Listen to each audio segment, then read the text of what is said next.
tired of them. This is We Have Concerns. Hi, Jeff Canada. Hi, Anthony Carboni. Hello, concerned citizens. Folks, it's a real topsy-turvy week. We must be living in that... Hey, Jeff, we're probably living in that universe where things go in reverse. You read about that universe this week where things go in reverse? Oh, the one we discovered? That we definitely discovered and is totally real? Definitely discovered that. That's definitely not a bunch of reporters for a bunch of vlogs that do not want to pay for a new scientist subscription and so only read the first 3 paragraphs of that story. That's definitely not what happened.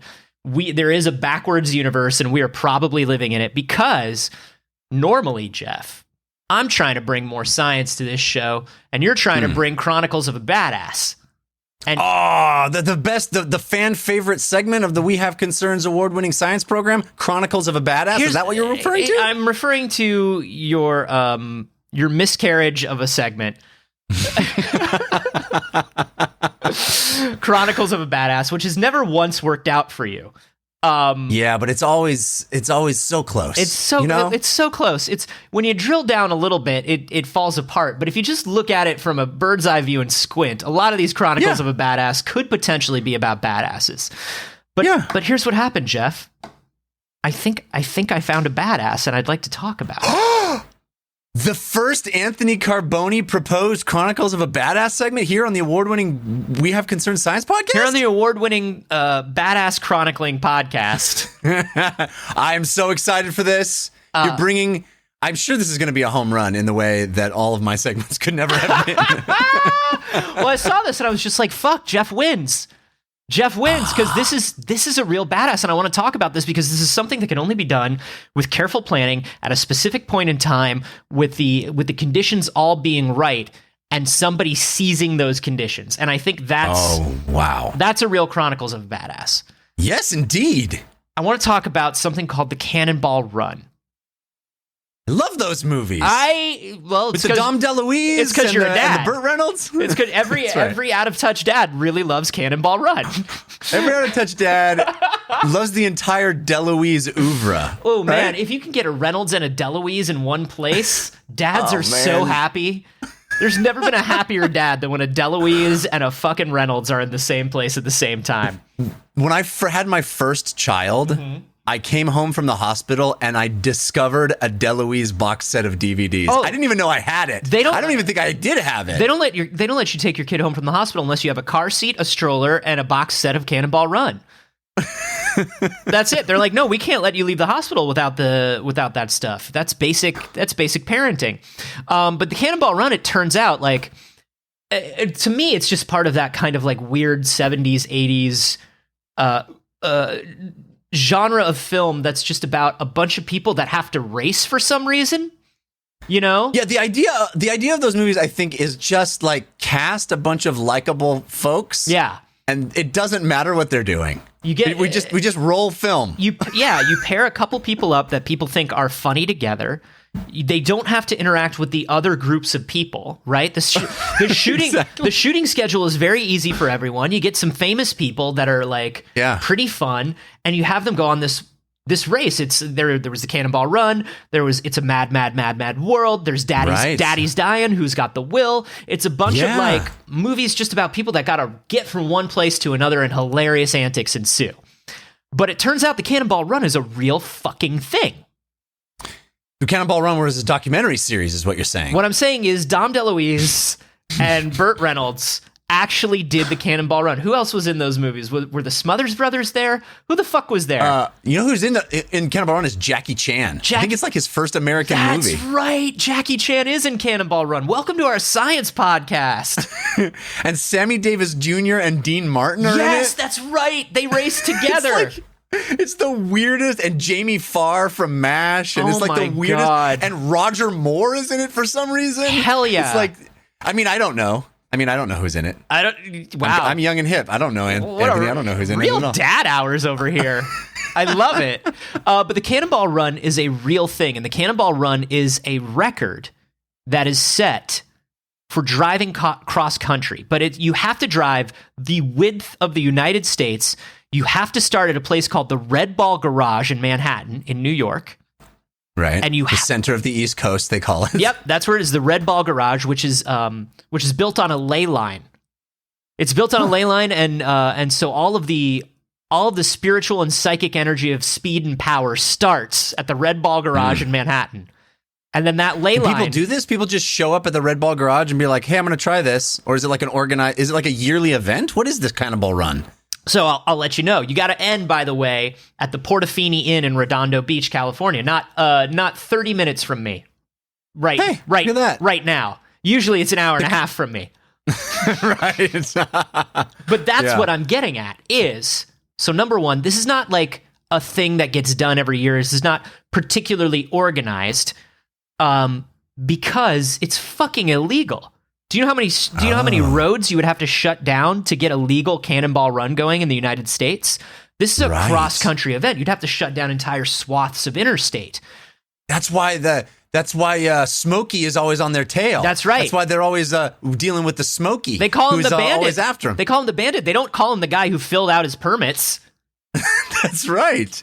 They're always worried about the guy who doesn't understand that cop with the sunglasses who always comes trying to get him, but doesn't realize that you can use that truck as a jump ramp. Yep. You know what I'm saying? That's exactly it. The Smokey doesn't ever understand how to use the jump ramp. Listen. There's one thing that they don't teach you in Smokey school. Burt Reynolds walked so Vin Diesel could run. That's what I'm saying today.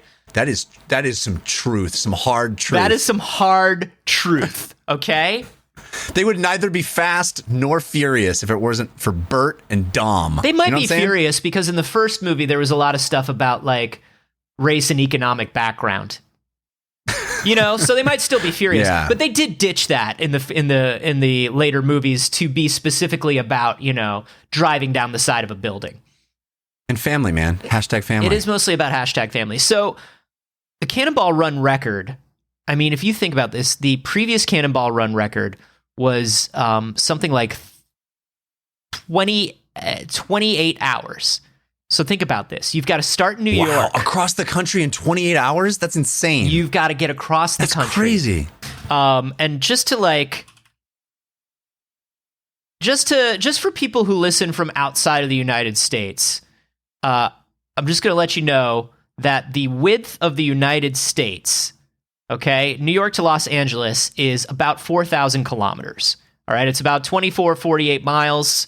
It's about 4,000 kilometers, okay? Just so everybody now understands what we're talking about. We're talking about going almost 2,500 miles in 28 hours. So that's getting almost 100 miles an hour, almost average. Average. And that's without getting stopped by the cops. That's you got to stop to refill your gas tank. And remember, you're burning rubber, man. So you got to refill your gas tank a lot. Think about that. 28 hours. As a dad, and all the hijinks. Just the time, factoring on all the hijinks times. I know. Sometimes somebody paints a tunnel on the side of a place or like switches a road sign on you. Yeah. Or like Toads in the road. Or like Dean got drunk and he's holding the map upside down. I don't know how Cannonball Run works. Oh man, wacky hijinks. I don't think I've actually ever seen it. But as a dad, I have to imagine the thought of getting all the way across country, the ultimate road trip in 28 hours. You must have had an orgasm. I mean, I don't need to be that explicit about it, but kind of, right? That's good time. They're making good time. They're making real good time. You're going to tell me, I'm predicting that you're going to tell me that because of the global pandemic, the roads are clearer, and so people are trying the Cannonball Run right now? Baby, here's what's up. Oh my God. Where everybody else sees sadness, these Cannonball Runners see opportunity, my dude. Oh my God. They say, get out the cars, even though it's about family, because it's about to Cannonball Run right now. Holy shit. It's kind of brilliant to just go, there will never be a time where the Cannonball Run is more doable than right now. Dude, literally, conditions are so perfect for the Cannonball Run. God. And so people are trying this, or somebody did? A lot of people are trying this to the point where the record has been broken twice in 5 weeks. Unbelievable. Now, there is a Cannonball Run community. They refuse to be identified. They don't want anybody to know who they are, obviously, right? Because they'll get harassed by cops. They're doing illegal things.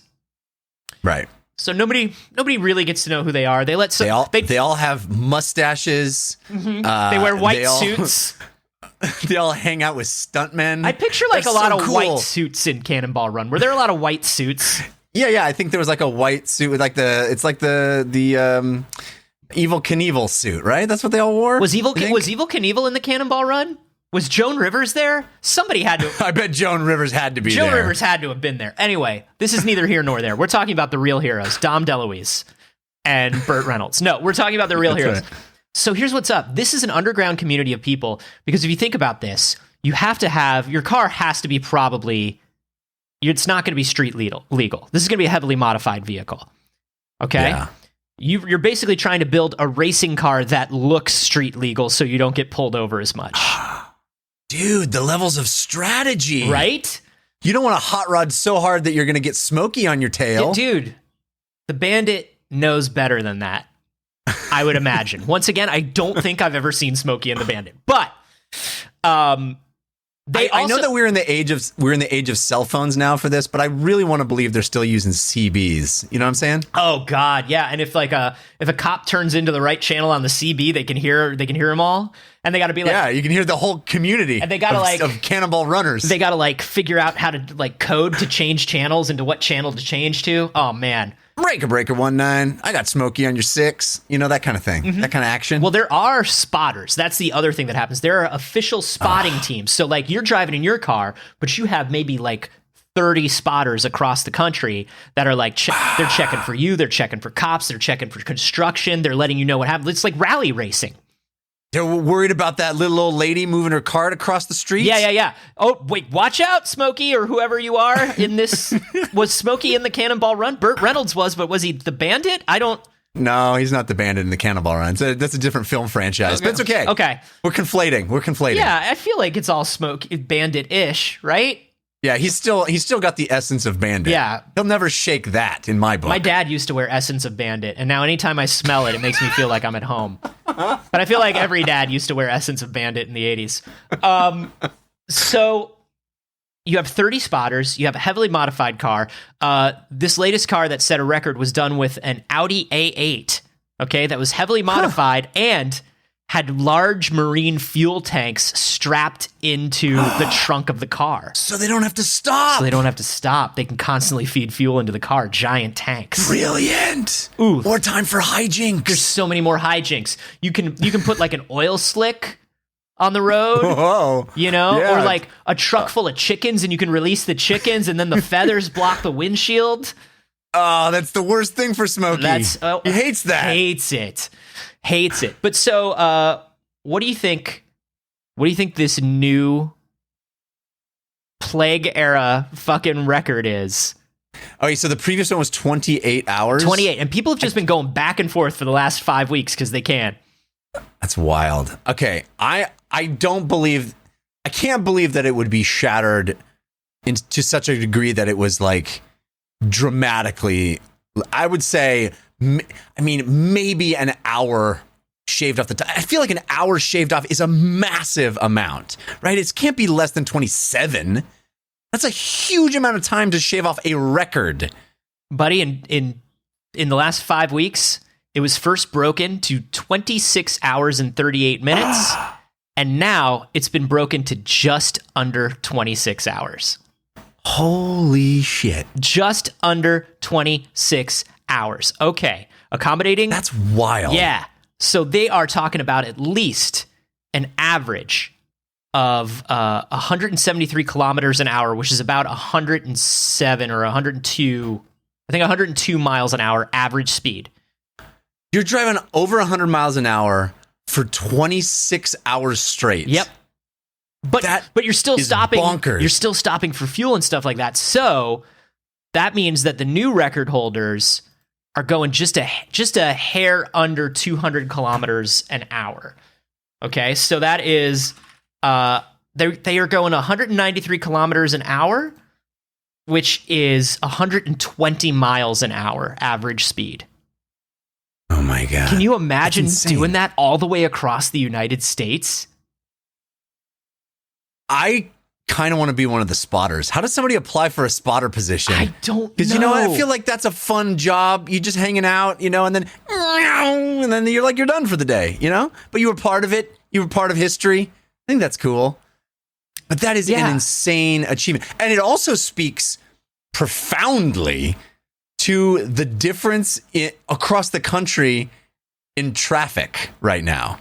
Because I'm imagining they get on a freeway. I would guess the vast majority of this is freeway driving. Yeah. And, the freeways are not empty. So you're still seeing some dude go 120 past you. But the ability to be able to do that over the entire length of the country. Yeah. That's a crazy amount of difference between what they were able to do. I wonder do you have a date of when the original or the earlier record had been set? Was it recently or was it like in the 70s? Again, it was set by Burt Reynolds. What? Yeah, it was set by Burt Reynolds. That tracks. No. That tracks. The Cannonball Run records. Let me see if I can pull up. So the last official record. This is crazy. This is crazy. So the full title of it is the Cannonball Baker Sea to Shining Sea Memorial Trophy Dash. Also called the Cannonball Run. Yeah, let's stick with the run. It started in May 3rd, 1971. Okay. Wow. The cross-country run was created by an auto racer named Brock Yates. Brock Yates. Yeah, of course it was Brock Yates. Of course, Brock Yates. Wait, are you sure? Yeah, he's living that Brock life, baby. That's where the name comes Brock from. Yates. Brock Yates, born 1933, died 2016. He was a journalist, author, and fucking car racer and writer. He wrote Brock, and living that Brock life. Living that Brock life. This is not just Chronicles of a Badass. This is a Brock story. Mm-hmm. This is a science story. It's everything. It's everything, baby. It's everything. I may have just cracked the code for this show. Well, it looks like we have to stop doing the show again. Bye, everyone. So Brock and fellow car and driver editor Steve Smith made the first run. It wasn't a competitive race then. There was only one team. They just wanted to see how far they can do it. They did it as a celebration of the brand new United States interstate highway system. Oh, right. It was real. It was just an honor of roads. It was an honor of roads. Remember that, like, just wanted to burn some fuel for no reason. Let's do it. Remember that, like in the '60s, like the idea of like, oh, we can drive cross country easily now was such a huge thing. You're saying remember the '60s? Like this is not funny. I was not alive in the '60s. Are you sure you weren't alive in the '60s? I'm very positive. Think back. Are you sure? Were you not alive in the '60s, or is this like a boomer joke where I don't remember the '60s, man? You know what I mean? No. Because of Woodstock, because of Puff Puff Pass, or whatever the fuck it was, Dad. Are you sure? Yeah. Very sure, Anthony. Thank you. So Brock Yates, his son, an heir to his fortune, Brock Yates Jr. Of course he's named his kid Brock. The second. Brocker than Brock. Of course. More Brock than Brock. He's got the Brock in the blood is what he's got. They did, in 1971, on May 3rd, they got in a Dodge custom sportsman van called Moon Trash 2.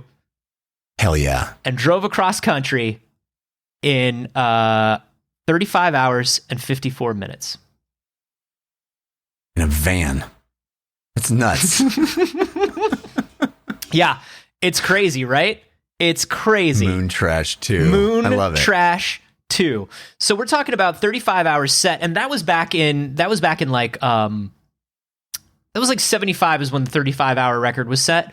So like you got to remember the interstates were not as driven then, and were not as well policed back then. Right? Mm-hmm. So times have it's been hard to get a faster and faster time as number one, infrastructure, traffic cameras, all of this stuff. And plus just added traffic on interstates. Everybody uses an interstate now, like in practically their day-to-day driving. If you're going to work, you hop on the interstate, right? Yeah. The record up until just a couple years ago was 32 hours and 51 minutes. That was set by Dave Hines and Dave Yarborough, the two Daves they called him. Couple of Daves. Double Daves, they called him. And that was in 1979. The Double Daves set that record, and it stood for a very, very, very long time. Until Ed Bolian, who is, you're going to love this guy. He started an exotic car company as a college student, went on to become the director of sales at Lamborghini Atlanta. Okay. Then he started a VinWiki app, which is like a car wiki app for people who want to customize cars. Oh yeah. Vehicle ID number. Yeah. Gotcha. He now has this thing called Premier Financial Services. He's a finance guy. And he owns like luxury cars, and he's like the winningest Cannonball Run dude. He's sort of like the dude now that has the record. Up until this year, he had the record, and now he's sort of the official standard bearer. There is no official league. Burt Reynolds. He's the Reynolds. Just say it. He's Burt Reynolds. He's the Reynolds. Okay, he's the Reynolds, and the deal is when you report a record on the Cannonball Run, you report it to Ed. Ed's the guy who will talk to the press about the Cannonball Run. Okay, so like in this article, because he's rich, he's like the Twin Galaxies guy. Yeah, no one can touch this guy. He's a millionaire, and he doesn't do it anymore, and he doesn't know who's doing it anymore, but he'll tell you who the record holder is. You know what I mean? Yeah, right. He knows nothing, but he knows it all. He knows it all. So like if you're gonna do a run, you usually check in with Ed. If you're gonna if you break a record, you check in with Ed. Ed's got to know that it's happening. Ed has not bought his own drink in any bar in 30 years. That's how he became a millionaire. You'd think it's because of his financial services, but when you're the Cannonball Run, when you're like the real life bandit and you walk into a bar, I feel like dads just know. You probably feel it. You know what I mean? You sense it. You either sense it or you notice his white jumpsuit with the stars on the sleeves. You know, it's one of those two. Either you sense it or you see him coming a mile away because he's dressed like that with the big wide collar. T-shirt that says "Ask me about the Cannonball Run."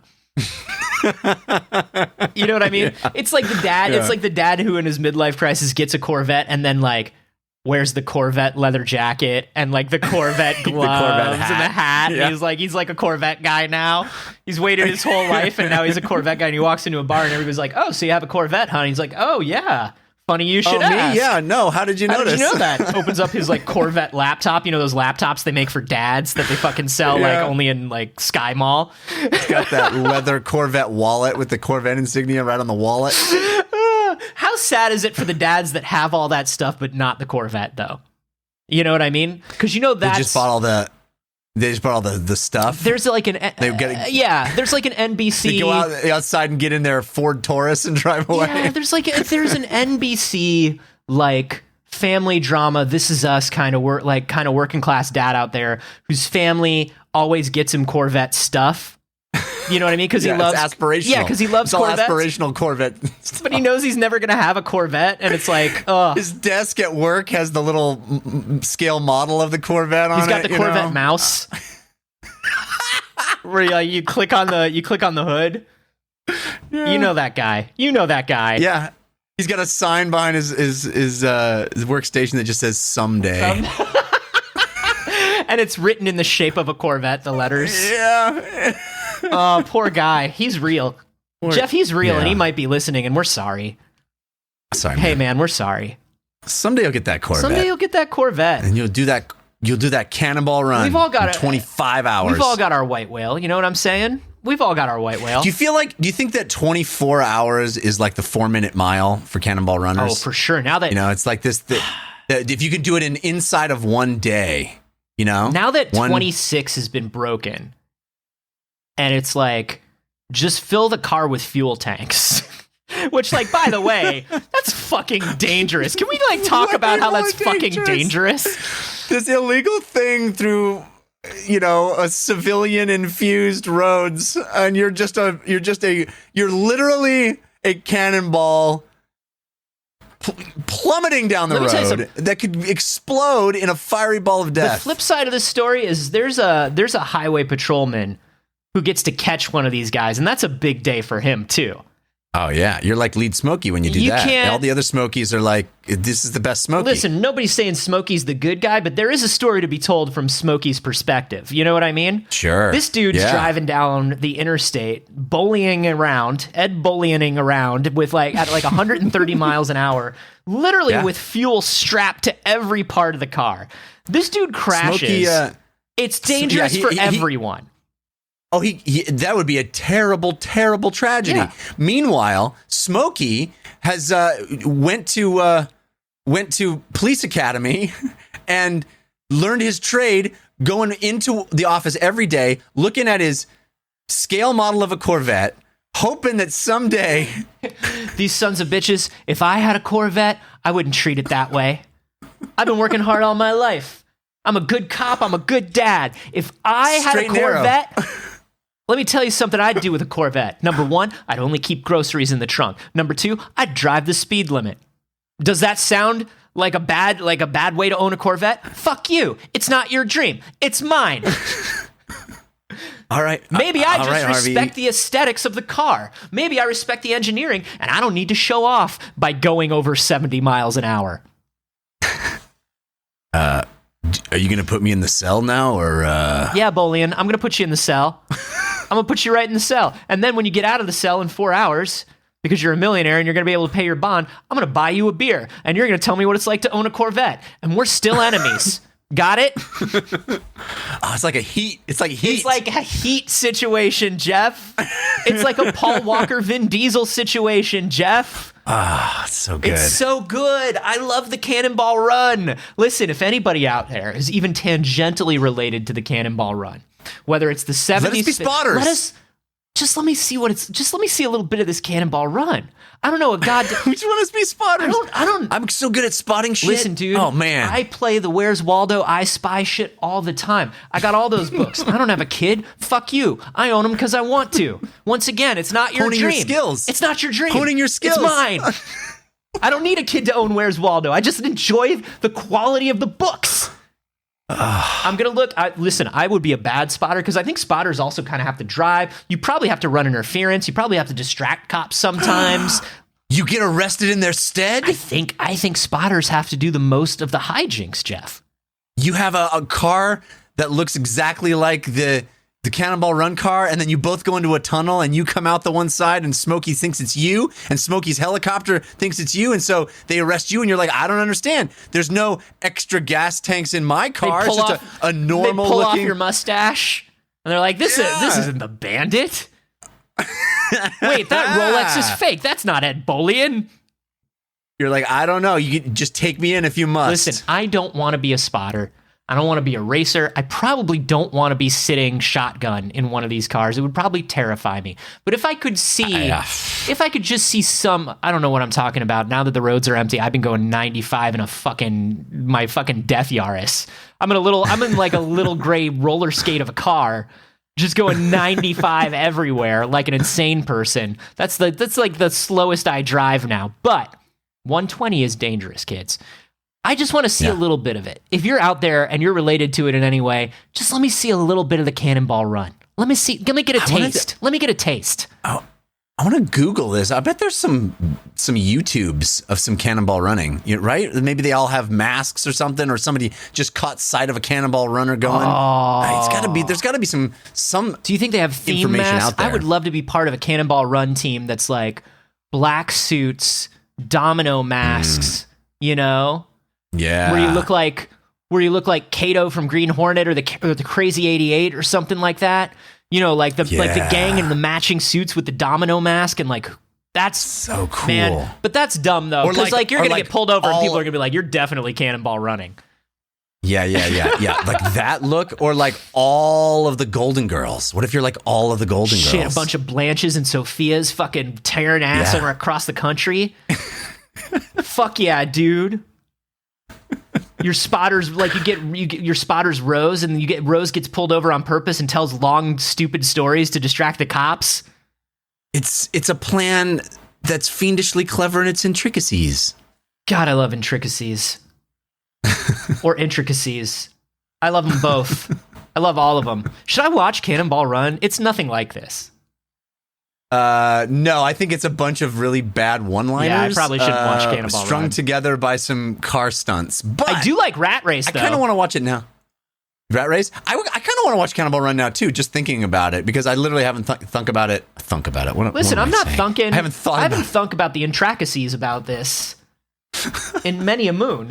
I do remember... I mean, we joke about dads, but I do remember my dad quoting this movie quite a lot in my youth.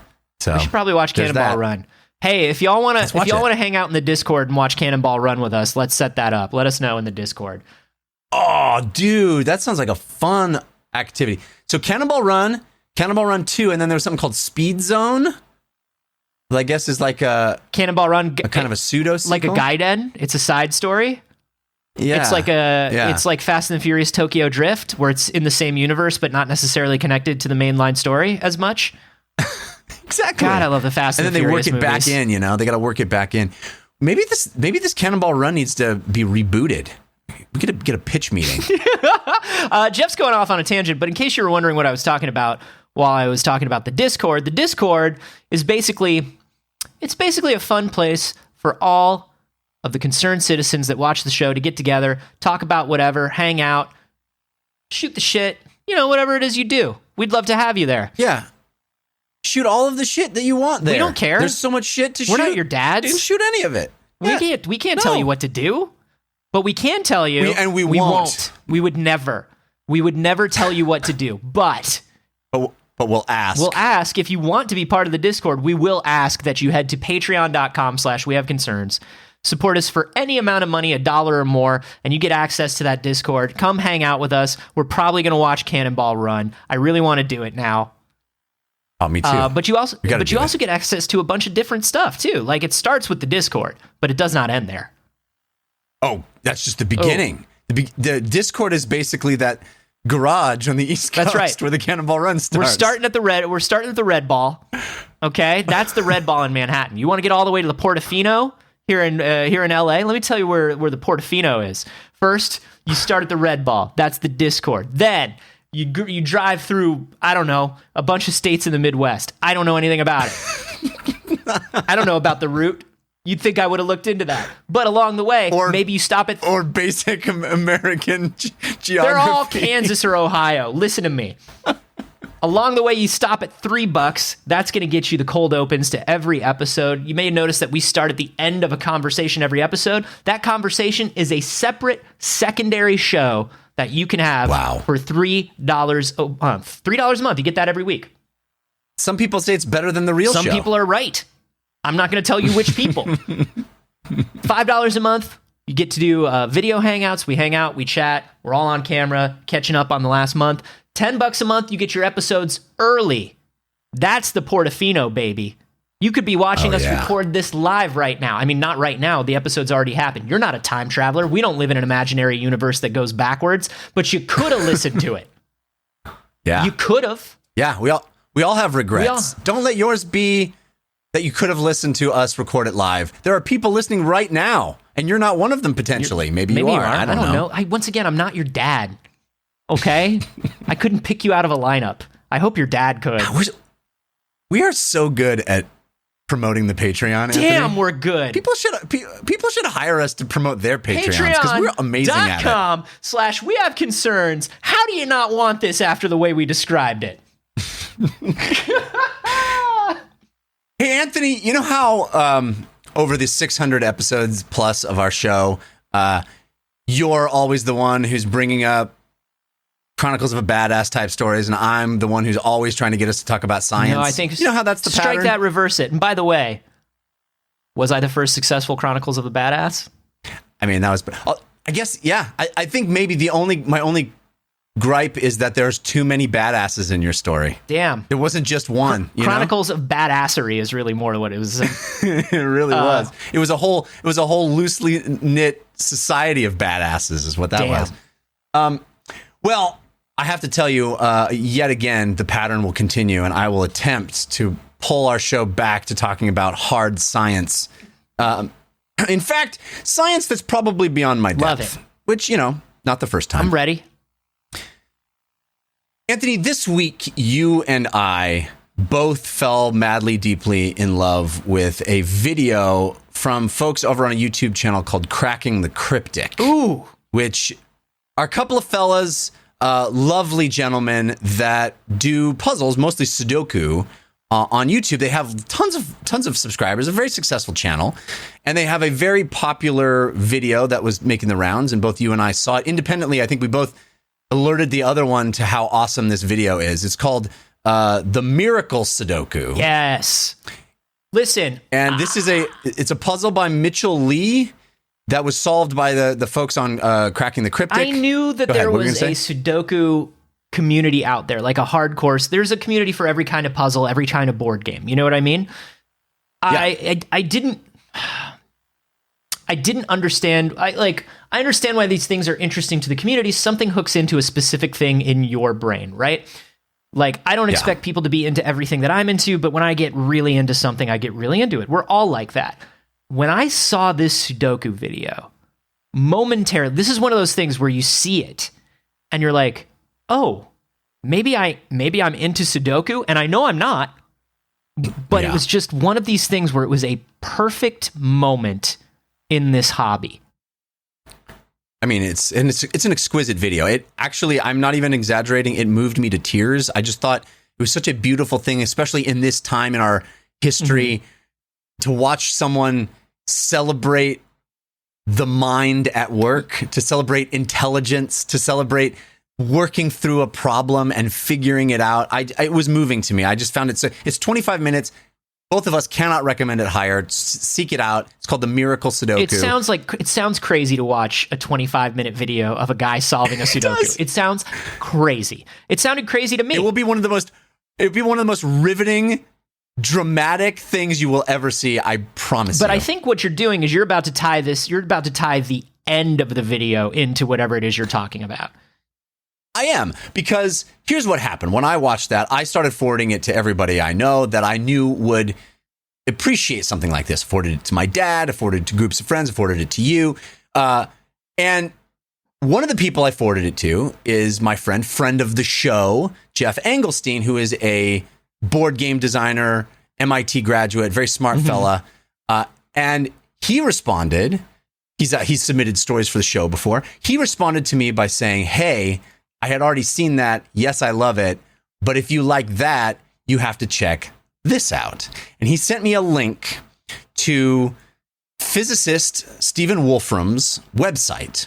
Stephen Wolfram, a very prominent physicist who has done a lot of things, studied under Feynman, and has been a very prominent voice in kind of figuring out the big mysteries of the universe. If you know his name, if it sounds familiar, it's because of Wolfram Alpha, which is like the search engine / math solving / fuzzy logic sort of website where you just put whatever in and it tries to solve it for you.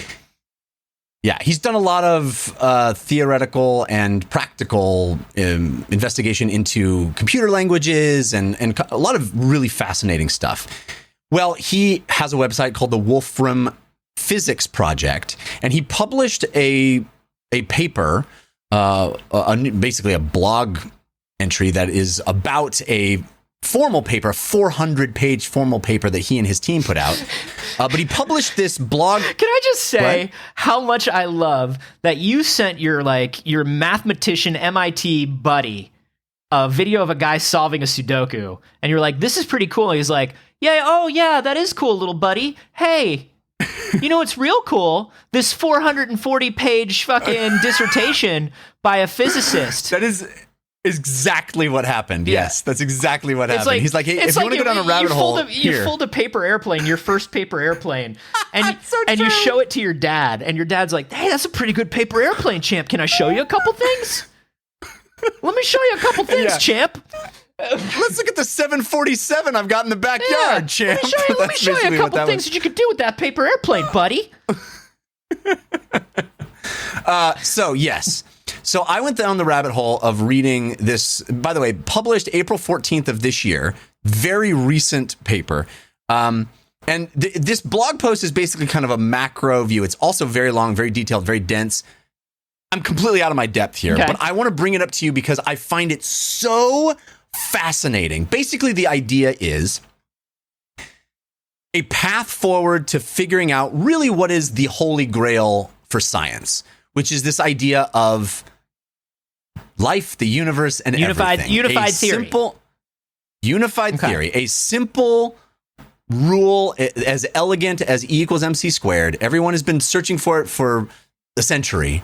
Trying to find that simple, elegant explanation of how the universe works, how it came to be on a very fundamental level. We've heard about string theory. There's lots of different things that have never really held up. This is not a solution, but it is a proposal for a way forward into how that solution may be reached. And Wolfram actually thinks he and his team, and by extension, anybody else, this paper, the purpose of this paper is to welcome people to join the effort and be open source about the whole process. He thinks that they are much closer to potentially having something like this that could explain the universe than anyone has ever thought before. So the problem with things like with string theory and unified field theory and all of these things, as people have been trying to find them over the last 100 years, is you have natural, sort of observable, kind of like explainable laws of the universe, things like gravity, things like strong and weak attraction, things like that.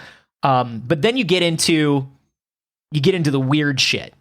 You get into the things like the theory of quantum mechanics, the theory of relativity, black holes, right. Like things like that, where it's like, well, this doesn't follow any observable law that's anywhere else. It seems to be all these asterisks where it's like, well, everything in the universe works this way except for this. Well, why does that work differently? Well, we have no idea. It shouldn't. But this is how we explain that, and we got to know way to reconcile all these different things. Oftentimes, people use relativity and special relativity as a test on ideas, because we know that so much of the observable universe holds fast to Einstein's equations. And we go, okay, well, because we can observe things that all work this way, this is a good way to test how things work. So what Wolfram proposes here is that potentially the universe can be explained as a very simple computer program, as a very simple formula that is being run 10 to the power of 500 times, or some astronomical number, right? And that it is just an iteration of a very simple expression that is like one line of code, that because that line of code is self-reflexive and can alter itself as it permutates, that it actually can, that number of times in repetition can create infinite variety, and all of the natural laws, mass, energy, gravity, all the things that we observe in the universe. So what you're saying is this theory basically, this is basically Stephen Wolfram saying, hey, do you know what the universe is? The universe is one of those YouTube videos where you build a little man and it keeps trying to figure out how to walk and jump over something, and it runs itself 100 million times until it can actually walk and jump over something. And if you look at it for the first 1,000 times, it kind of like, it tries to spin on its head. It tries to fucking crawl like a fish or a worm. It like the first 30 times it runs up against the thing it's got to jump over, it just fucking eats face the whole, like every time. That's the universe. And so as it fixes itself, the old stuff continues to exist, but the new stuff also exists as well. Yes. I mean, he gets into this thing of where segments can break off and have their own extensions and other things can happen. But I'll try to, it's a very dense paper, and I'm going to try to talk about it from a very macro bird's eye view, just to kind of throw out this idea. I really encourage anybody who's listening who has their imagination sparked by this, as mine was, to read it. It's a long read. A lot of it was way over my head, but a lot of it I grokked, and I will attempt to convey what it seemed to me. So basically the idea here, immediately it sounds to me like less like a string theory and more like a web theory, if that makes sense. Basically, the way Wolfram lays it out is, imagine in your mind the world's largest flow chart, right? So you have this flow chart that says, okay, you... I fucking love a flow chart, dude. Are we gonna mind map the universe? Let's fucking go, dog. All right, boot up your PowerPoint, and here we go. So basically the idea here is, I mean, he talks about it with numbers, and that was harder for me to understand. Then later on in the paper, he talks about it with a string of letters. So let's let's start there because was easier for me to get than the numbers. So if you imagine a string of letters that looks like just very, very simple letters like A and BBB. Okay. And then you tell this is not the universe obviously, but this is an example of how it might work, how we might a very simplified version. So you have A and BBB. So if you say, okay, A transforms into BBB and BB transforms into A. That's the entire algorithm. That's the entire formula is if you have A, you change it into BBB, and if you have BB, you change it into A. Okay? Okay, so like an A creates BBB. Okay. Right. And then you have 3 B's. So 2 B's becomes an A. Right. So one part of it goes off. Well, 2 B's. So one part of it goes off. Yes. Oh, okay. And then the other. So 2 B's become an A, but that third B still sticks with that A. So right now it's like the Mendel squares, the fucking genetic squares, right? Where it's like I've got a BBB, so it can be AB or BA. Correct. Okay. And then those, because you have an A in the AB, you transform that into BBB. So you go that A turns into BBB, and then you have a fourth B. So that AB turns into BBBB, and now you've got 2 sets of BBs, which each turn into an A with an extra BB on the end. We have concerns, except every time they say the word B, it speeds up. You know what I mean? The B movie, but we have concerns, and every time they say the word B, it speeds up. This is kind of hard, like verbally, I think it's hard to picture. But basically, every permutation can build itself and connect to other permutations in different ways, but they're all made of the same building block. Well, but I think you said something there casually that I need to flag, which is one of the really interesting things about this is that, yes, it splits off in this wonderfully exponential way where the more permutations, then the more permutations, right? But also some of the permutations connect they back can come to back each together. other. Yeah, so, okay. Yes, because a couple of things on one side can end up being the exact same thing as a couple of things that started from the other side. And so you have these weird connections, and it turns into this lattice work of connections that all not a string theory, a web theory. Yes, if you run it enough times, you create these incredible patterns, and you really need to look at them in the article to understand. But the patterns are dramatic, and even just looking at these, what are just kind of wild flowcharts. We're gonna put a link in the notes. Abstract. We're gonna put a link in the notes so you can see these. We don't want you to just try to be like picturing these things in your heads.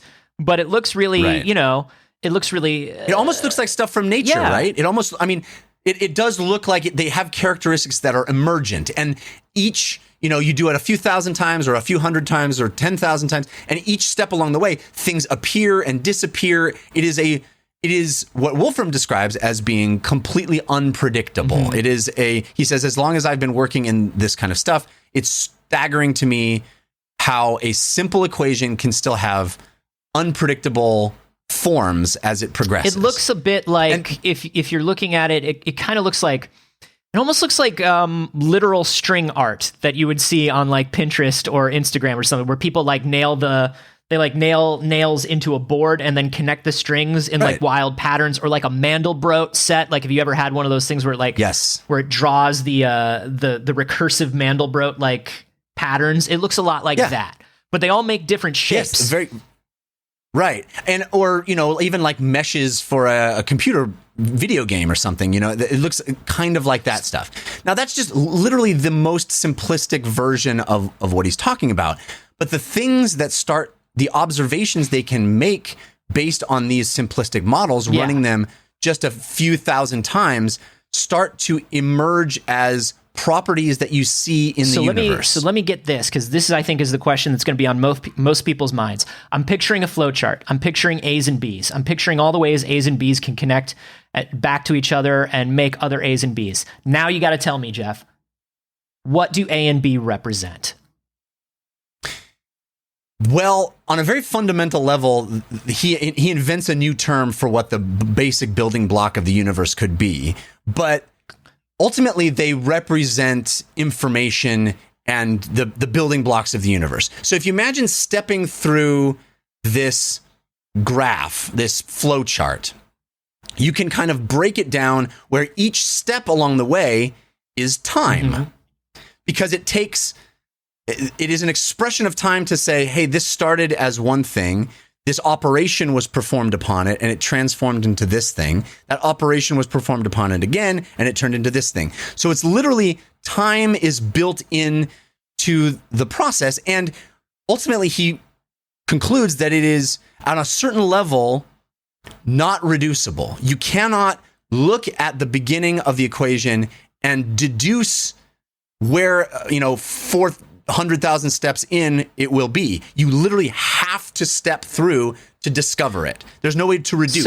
Although there are pockets of reducibility. Okay, so let me pull you back again because you're getting really it's really conceptual. Esoteric, it's really conceptual, right? You're talking about a lot of conceptual things. But what I want to pull this back to is this is basically saying, because these are building blocks of the universe, but they're not building blocks of the universe the way we are used to thinking of them. These are not particles. These are not. This is not anything on an atomic or subatomic level. He's not referring to physical building blocks of the universe. And what I think is interesting about involving time in this is what Wolfram is saying, if I'm understanding you correctly, is something that I haven't really heard before, at least not on a fundamental level, which is the laws of physics and the laws that govern the universe are going to change over time. Well, certainly the prediction is, and it has been in physics for a long time, is that they wildly changed at the very first few seconds of the universe. The Big Bang changed everything. Right. And in those first few seconds, we maybe had a whole bunch of dimensions that we don't have now, and things sort of settled down to our like three-dimensional. They call it a Spider-Verse in science. Yeah. That's how the Spider-Verse happened, was the first few seconds of the universe. They call it a Spider-Verse. You can walk up to any physicist and be like, hey, I'm cool. I understand. Spider-Verse. And they'll get it. Yeah, and they're like, oh, sweet. And they'll open that door that's always locked to everybody else and let you in. You can come in. You can see the real physics now. I think when you talk about what this stuff is and how it's different from the way physics has been expressed before, is one of the things that struck me in reading this article is that he's saying, physics has been expressed as we have this stuff called space, which is this sort of backdrop for matter to be placed on it, particles, whatever. There's space and then there's stuff in space. What Wolfram is suggesting with these experiments is that that is not the case. That space and all the stuff in space are all an expression of the same thing. Whoa. But there isn't this like backdrop upon which you place stuff. It's just all an expression of the same process. It's so funny to me because it's so funny to me that we didn't think of it that way before, right? Because you think on a fundamental level, picture nothing. You can't picture nothing. There is no nothing, right? Even space is something. And so it's wild to me that like stuff in space and space have always been thought of as different when they must be on some level. If there's going to be a unified theory of everything has to be the same at some level. Right, but I think physics has always sort of assumed that there was space and then this Big Bang happened in space and it created matter and everything else. Created what we call it. And then there was Jeff, this I understand physics. You don't need to talk down to me. You can just call it a Spider-Verse. Yeah, and there's like this like chubby Spider-Man who's sort of like, kind of at the end of his rope, and then there was a pig Spider-Man at the beginning of the universe. There could be an infinite a Peter Porker, if you will. An infinite number of Spider-Men existing at any time, and some of them could be going backwards in time, according to one article that somebody read 2 paragraphs of this week, and then everybody picked up and ran with. Okay, well, let me talk about time travel and the other thing that blew my mind about this. This is article. The thing. It sounds like time is woven into this in a way that I haven't really heard in a lot of other theories. Well, that's what's so fascinating is that he really steps through and talks in this long article. It talks about how it's consistent with special relativity. It's consistent with quantum mechanics. Like all of the tests that you would have on this idea are not just consistent, but actually can grow out of the idea. You could actually come to E equals MC squared by looking at some of these equations rather than having E equals MC squared as a test. Like most people having a theory in physics and then use E equals MC squared and special relativity as a test against it. And he says that these ideas actually grow out of them. And you go, oh my gosh, that's the only way this could be solved is with Einstein's theories, Einstein's equations, which is kind of, I think, bolsters the argument. But let me talk a little bit about the other thing that blew my mind, which is he talks about this thing called causal. Oh, wait, where is it? Sorry. Causal invariance. Okay. Which is a term that he has coined, but it is something that grows out of this system where there are these things that he says always happens, where you can create a string and apply one of these equations to it, and it will permeate in all these wild, different, mind-blowing different variations and go off in all these crazy shapes and weird. If you graph the connections between all these different things, wild graphs, all these things, very beautiful to behold. Uncle Ben is always going to die. But Uncle Ben is always That's going to be the same. And that is true. That is going to be the same. And that is exactly what he's saying, is that there's causal invariance. There are these points where everything converges. And so you have this situation where AB can be turned into all these different things on one leg of the flowchart, and AB can be turned into all these other things on another leg of the flowchart. But enough steps down, they converge back to the same string. So sometimes the world's in black and white. Sometimes it's in an anime. Sometimes it's everybody's a pig and not a person. But Uncle Ben always dies. And there was always going to be a Spider-Man. Exactly. No, I mean, you're talking tongue-in-cheek, but that's exactly what he's saying. I'm not talking tongue-in-cheek. This is a Spider-Verse, Jeff. What I find very interesting that you can have history because each of these steps down the flowchart is time, and the width of them is space. So you have all of these things happening across space that are different permutations along the history line, right? So you can have infinite variance, but there are these convection points, these points where things completely come back together, and every path on history still has this thing happen. Uncle Ben still dies. But on a real level, what is one of these? What does he think is one of these points? Just to bring it down, I know we're saying Uncle Ben is always going to die because that helps us bring that helps us wrap our heads around it. But what is one of these points of causal invariance? What's something that's always true? Well, he's not relating that to any point in history or observable human experience. He's talking on a pure conceptual level. Is it a physical property that's always true? Is it a force that's always true? Is there a physical thing that he points at? It's a state of the universe. The universe will hit these states where no matter what happens, no matter what permutation of history happens, history can play out in these wildly different ways across different trajectories of causality. Where, and by the way, that's one of the profound things about this theory, is that what the universe is just causality attached to itself. It is just relationships of causality. But is he saying that there will be places or times in the universe where all of these different offshoots are occurring? Are these offshoots occurring in different places in the universe, or are these offshoots different universes? Because I think that's a descriptor that we're getting kind of muddy, and that's what I want to be. That's what I want to be clear on. Are we talking about different causal chains? We're only living on one of these causal chains, or are we talking about these causal chains are all happening in some place somewhere around us in time? Well, you bring up part of this paper that for me was the most difficult to grok. And I may be getting it wrong, and I welcome any emails to wehaveconcernshow@gmail.com. Is it whether Peter's parents are spies? Because that always seemed weird to me.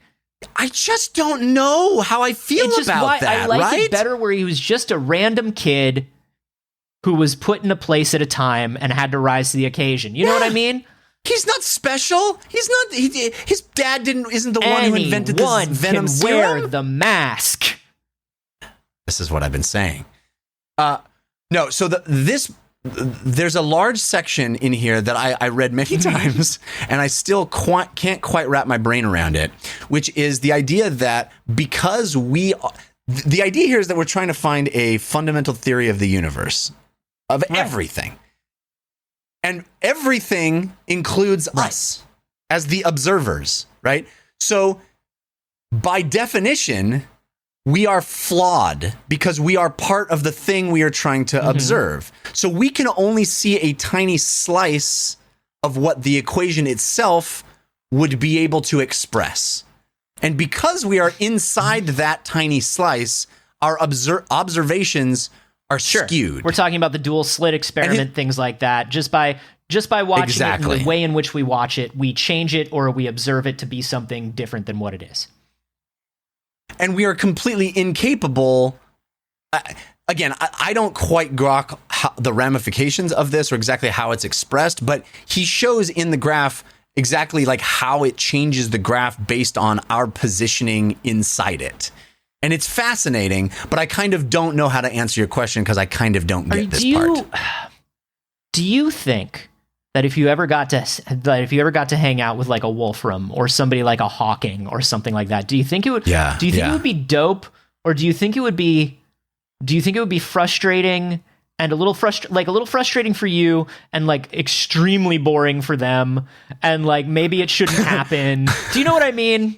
I think both. I think it would be super dope. I think it would be very frustrating because I would feel like I can't keep up. And I would think it'd be so boring for them unless they, enjoy a good dad joke or quip, and then maybe I could hold my own in some other way that we're just going right back to the kid with the paper airplane. You know what I mean? No, it's exactly what it would be. I think this is fascinating. If not for anything, when you talk about like how we observe this, how we understand this, it's like obviously somebody like your friend from MIT is going to read this paper or read this article and get a slightly different perspective out of it than you did. But one thing that I think is very fun and very, very cool from the perspective of somebody who makes stuff and who creates stuff and who likes to consume stuff, it's very fun to think about these ideas being similar to things that we have heard in like our favorite sci-fi fantasy stuff along the way. And it's fun to think about how similar this stuff is to, I don't know, when you're saying like, oh, well, there's certain things that are fixed. I'm like, yeah, of course. There's a locked point in time. Obviously, I know that from Doctor Who. But that's not real. You know what I mean? But it's cool. I mean, there's a certain show that you haven't watched yet that basically is all about this stuff. God, is it? That I highly... It's fucking Devs. I know it's fucking Devs. It is Devs. I saw the promos for Devs, and I was like, I can't get into this right now. Because I knew Devs, because I know Devs is going to be about that, and that's just... I know it's going to be my shit at any other point in time, but right now, I can't deal with something like that. I've got one... Listen, can I tell you something? Shows about like time travel and parallel realities and things like that, and like, is there code that runs the universe? Can we change the code? That sort of shit. I can't watch that when we're at a real shitty point in time and I'm stuck in a real shitty point in time. Do you know what I mean? I can't do it. I can't do that right now. I totally get it. But for me, as somebody who's much more a romantic and I don't believe I have the science background to really appreciate what's being expressed. There's a lot of equations. Hard same. But yeah, I mean, all the equations in this, I just kind of skim over. I'm like, oh, he'll explain why he just put that equation in there. But where I go into this is exactly what you said, which is sort of the sci-fi mind, the imaginative mind. For me, this sparks so much imagination in the sense that, I always thought, what if, you talk about what is God, and I always thought, well, what if God is just the rules? What if it's just the rules? And the idea that there are these very simple rules, which is why I started with our Sudoku puzzle, right? Because what happens in that beautiful Sudoku puzzle, as it seems like an impossible puzzle to solve. It is an almost completely blank slate of cells that need to be filled in with numbers. He literally says in the beginning, there's no way a human can solve this. This is unsolvable by a human. Although what's interesting, and like he gets into it. Yeah, it's the best. It's the best progression from not knowing to knowing. It's so beautiful. It is absolutely beautiful. And he talks about how it's the universe singing.